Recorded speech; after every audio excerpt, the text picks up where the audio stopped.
జాగ్రత్త బాబు జాగ్రత్త. నా రిమోట్ అది పెట్టారా? పెట్టాను సార్. ఇక్కడ పెట్టు. ఏదైనా ట్యాక్సీ వస్తే వెళదామమ్మా. ఆగవే ఆగు. Good morning sir. Good morning. ఎక్కడికి వెళ్ళాలి సార్? మాసప్ ట్యాంక్ అయ్యా. అన్నిటికంటే ముఖ్యం ఏంటంటే నాది కొత్త టీవీ. నాది కొత్త కాదు సార్, మీదే బోని. Very good. నా టీవీ కూడా కారెక్కటం ఇదే ఫస్ట్ టైం. ఎంత తీసుకుంటావు? మీ ఇష్టం సార్, బోని బేరం. 50 రూపీస్. Okay sir. 40. అదేంటి సార్? 30. అదేంటి సార్ అలా జరిపోతున్నారు? నీలాగా చెడు బతికినాను కాదు, బతికి చెట్లాన్ని లక్షలు లక్షలు ఇట్లా చేత్తో ఇచ్చా. ఇలాంటి బోడి టీవీలు గిఫ్ట్లుగా పారేసా. ఏదో పొజిషన్ బేడే కూతురు సొమ్ముతో టీవీ కొన్నా కదా అని బేరం ఆడుతున్నా. సరే ఎంతో కొంత ఇవ్వండి సార్. ఆ మాట ముందే ఆడవచ్చుగా. అమ్మాయి నువ్వు వెళ్ళి కారెక్కు. సరే పట్టుకో. అలాగే సార్. జాగ్రత్త, చాలా బరువు ఉంటుంది. ఏం పర్లేదు సార్, నేను చూసుకుంటా. రాయ్ రాయ్ రాయ్ రాయ్ రాయ్ రాయ్ రాయ్.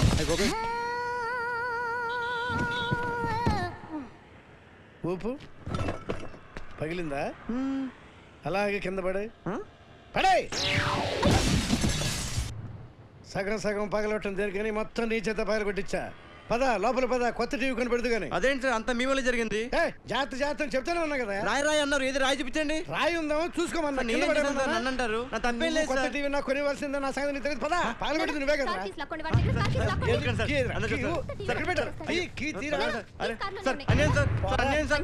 మేడం మీరేం చెప్పండి మేడం. సార్ సార్ ఆగండి సార్, కొత్తగా సార్. అయ్యో వెళ్ళిపోతుంది సార్. మేడం మీరేం చెప్పండి మేడం.